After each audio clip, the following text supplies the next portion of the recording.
সুপ্রিয় দর্শক, আশা করি সবাই ভালো আছেন। গত পর্বে আমি সিঙ্গাপুরে সেফটি সুপারভাইজার পরীক্ষা কিভাবে পাশ করতে হয় সেই ব্যাপারে একটি ভিডিও পাবলিশ করেছিলাম।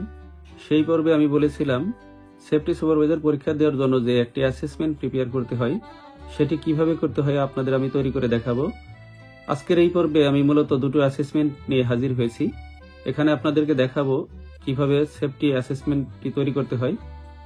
আর এই অ্যাসেসমেন্টটি সেফটি সুপারভাইজার পরীক্ষার জন্য খুবই গুরুত্বপূর্ণ, কারণ এই অ্যাসেসমেন্টটি নিজে নিজে তৈরি করতে হয়। আর অ্যাসেসমেন্টটি যদি সঠিকভাবে তৈরি না করা যায় তাহলে তারা এনওআইসি দিতে পারে। এনওআইসি মানে হচ্ছে নট এট কম্পিটেন্ট।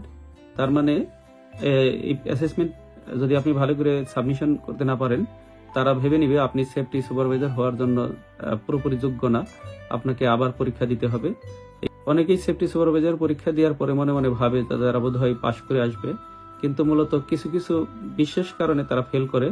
তারা বুঝতে পারে না যে আসলে কেন ফেল করলো। সেফটি সুপারভাইজার পরীক্ষায় ফেল করার পিছনে এই অ্যাসেসমেন্টটি একটি প্রধান কারণ।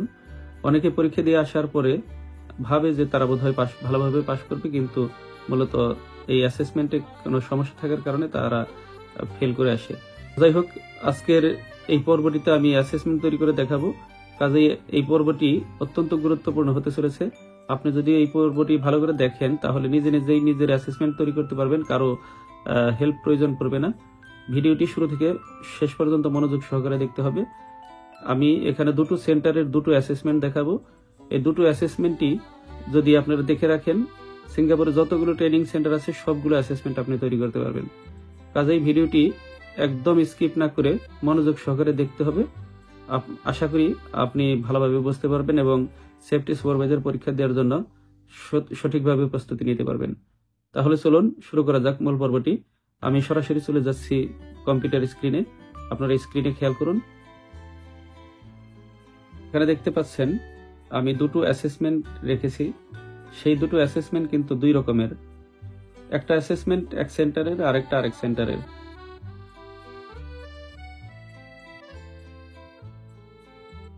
প্রথমটা ওপেন করে দেখাচ্ছি। এখানে শুরু থেকে শেষ পর্যন্ত ভালো করে খেয়াল করুন।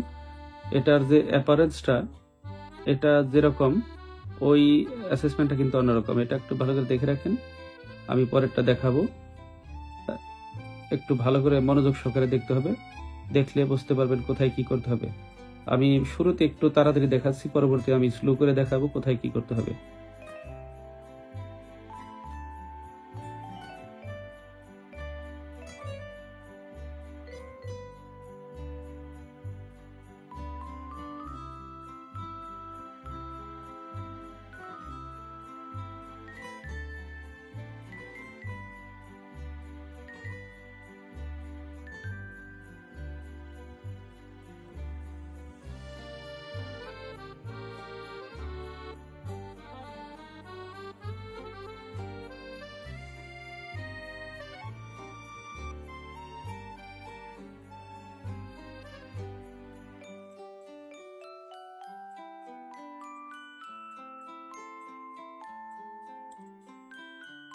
আপনারা দেখে এতক্ষণে বুঝতে পেরেছেন যে এখানে কি কি তফাৎ আছে।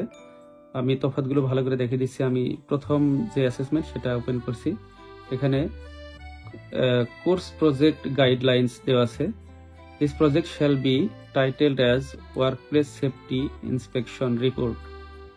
এই অ্যাসেসমেন্টটা হচ্ছে আসলে মূলত একটা সেফটি ইন্সপেকশন রিপোর্ট, যেটি একটা সেফটি সুপারভাইজার হিসেবে প্রত্যেককেই এই বিষয়টি জানতে হবে। কারণ হচ্ছে সেফটি সুপারভাইজার হওয়ার পরে তার যে নির্দিষ্ট দায়িত্ব, সেই দায়িত্ব পালন করতে গেলে দায়িত্বের মধ্যে একটা অংশ আছে হচ্ছে সেফটি ইন্সপেকশন।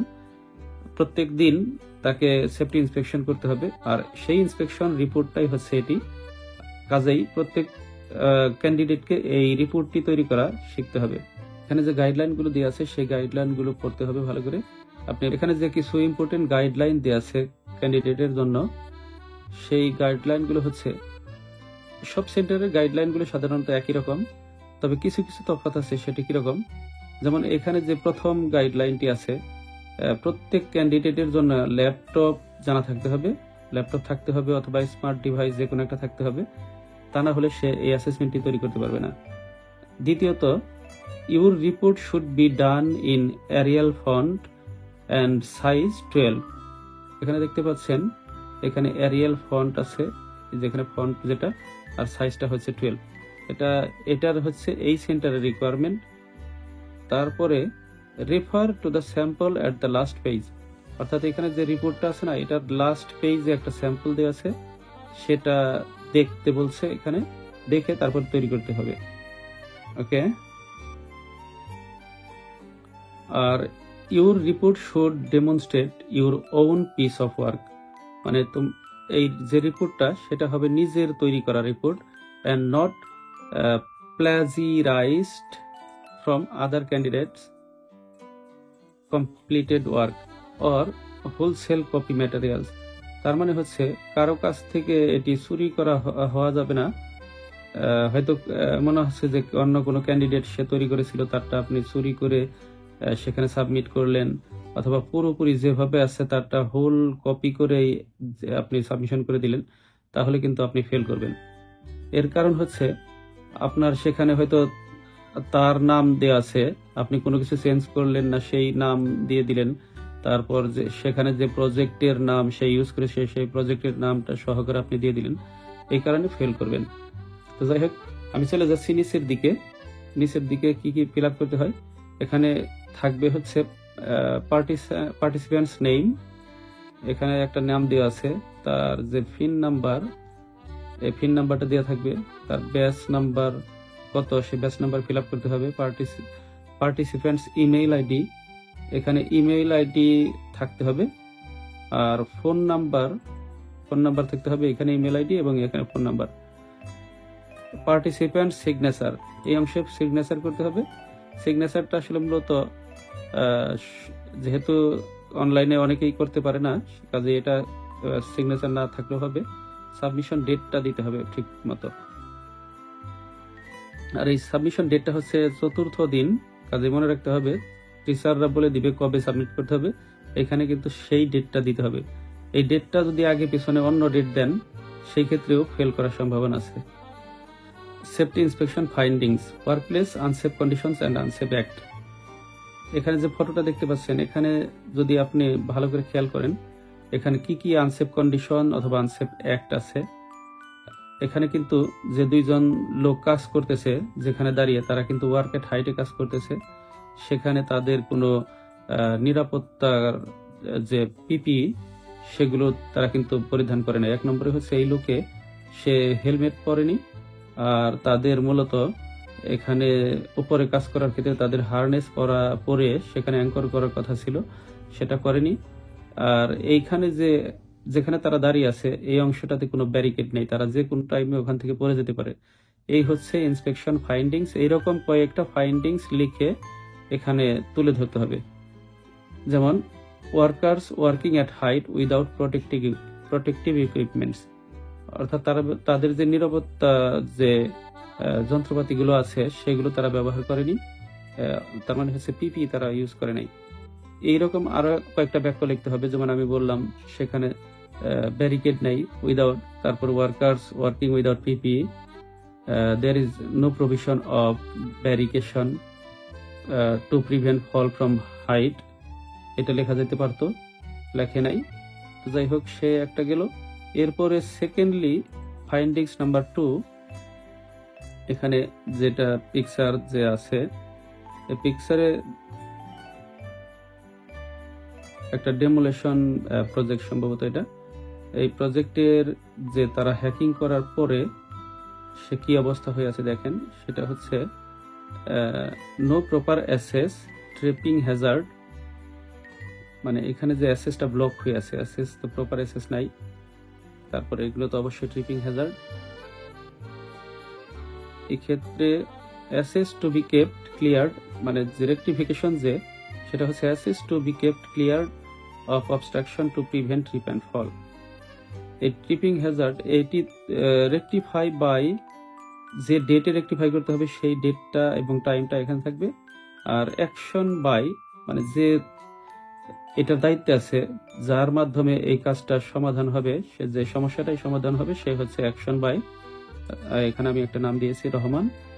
আর রি ইন্সপেকশন ডেট অ্যান্ড টাইম, সেটা হচ্ছে সেম ডেটে যদি দেখা গেলো যে সকালে সে ইন্সপেকশন করেছে, বিকালে সে আবার রি-ইন্সপেকশন করবে, দেখবে যে আসলে কাজটা করেছে কিনা।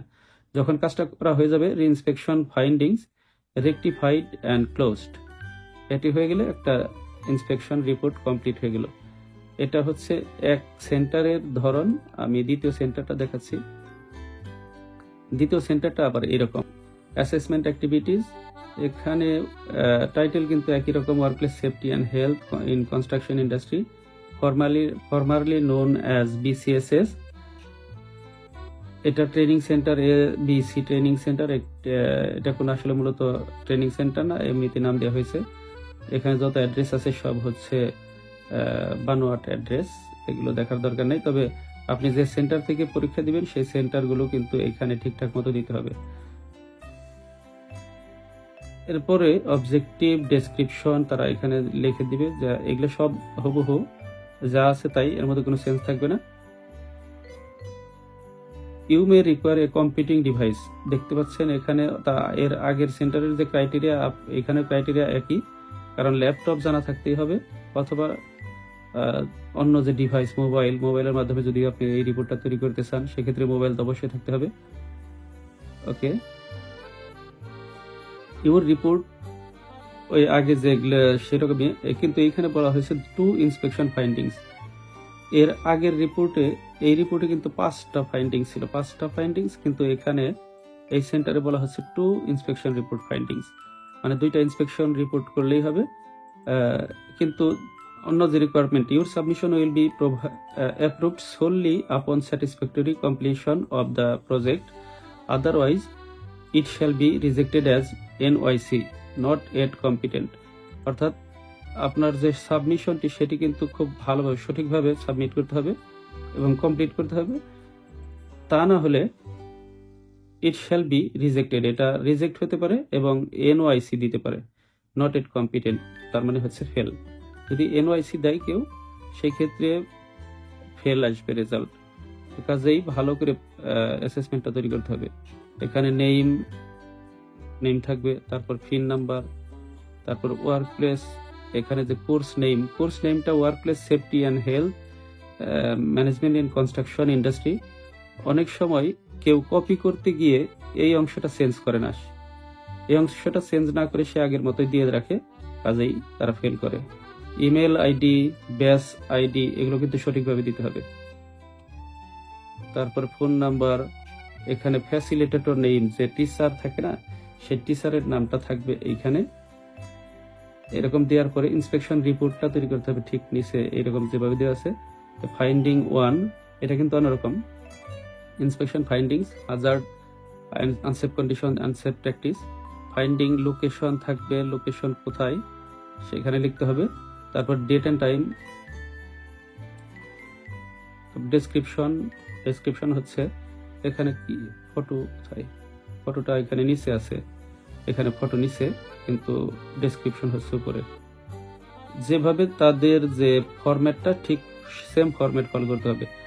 ওকে, এখানে প্রিভিয়াস ফটো আর এটা হচ্ছে আফটার ফটো, মানে ইন্সপেকশন করার সময় যে ফটোটা পাবেন আপনি, তারপরে রেকটিফিকেশনের পরে যে আফটার ফটো সেটা দিতে হবে। এটা যে কোনো সেন্টারে, যে সেন্টার আপনি যে প্রজেক্টে কাজ করবেন সেখান থেকে কিছু ফটো আপনি কালেক্ট করতে পারেন, অথবা সেই প্রজেক্টে যারা সেফটি আছে তাদেরকে বললে পরে হয়তো কয়েকটা প্রজেক্ট ফটো তারা এরকম তৈরি করে দিতে পারবে।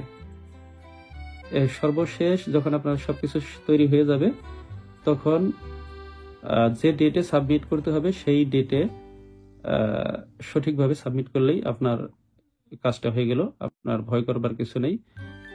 তারপরে যে এমসিকিউ আছে 100টি এমসিকিউ, সেই এমসিকিউটি গুলো মিনিমাম 65% কারেক্ট হতে হবে, তবে আপনি পাস করতে পারবেন।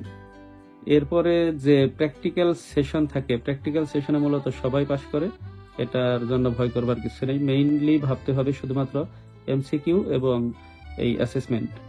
এখানে দেখেন অ্যাসেসমেন্টটা কিরকম, সর্বশেষ অ্যাসেসমেন্টটা আমি দেখিয়ে দিচ্ছি। অ্যাসেসমেন্টটা আমি একটু ভালো করে পড়ে নেই। ফাইন্ডিং নাম্বার 3, লোকেশন, এখানে লোকেশন বলা হচ্ছে টাইম আর লোকেশন, ম্যাকপারসন রোড। ওকে, ডেসক্রিপশনটাই কি বলা হচ্ছে, unsafe condition, unsafe practice, electrical DB was found unlocked. 2 নম্বরে নো ওয়ার্নিং সাইনেজ ওয়াজ ডিসপ্লেড। ওকে, আর এটি হচ্ছে প্রিভেন্টিভ অ্যাকশন, মানে পরে মানে যে ফাইন্ডিংটা কি করতে হবে সেটি হচ্ছে প্রিভেন্টিভ অ্যাকশন। ওকে, এবার যাব ফটোতে দেখেন বিফোর ফটো হচ্ছে এইরকম। সেখানে বলা হচ্ছে যে ডিবি লক করা ছিল না আর সাইনেজ ছিল না, কোনো প্রকার ওয়ার্নিং সাইনেজ। তো পরবর্তীতে আফটার ফটোতে তারা কি করেছে, সেখানে যে দরজা এটি লক করে দিয়েছে এবং একটা ওয়ার্নিং সাইনেজ প্রোভাইড করেছে। এরকম দুটো ফটো বিফোর এবং আফটার ফটো দিয়ে ইন্সপেকশন রিপোর্টটি ক্লোজ করতে হবে। ভিডিওটি যদি মনোযোগ সহকারে পুরোটা দেখে থাকেন তাহলে আপনার অ্যাসেসমেন্ট আপনি নিজেই তৈরি করতে পারবেন, কারো শরণাপন্ন হতে হবে না। তারপরও যদি কোনো প্রকার হেল্পের প্রয়োজন পড়ে আপনার কমেন্ট বক্সে জানাবেন, আমি যথাসাধ্য হেল্প করবার চেষ্টা করব। আজ তাহলে এই পর্যন্তই, দেখা হবে পরবর্তী কোনো ভিডিওতে। ততদিন ভালো থাকবেন, সুস্থ থাকবেন, ধন্যবাদ।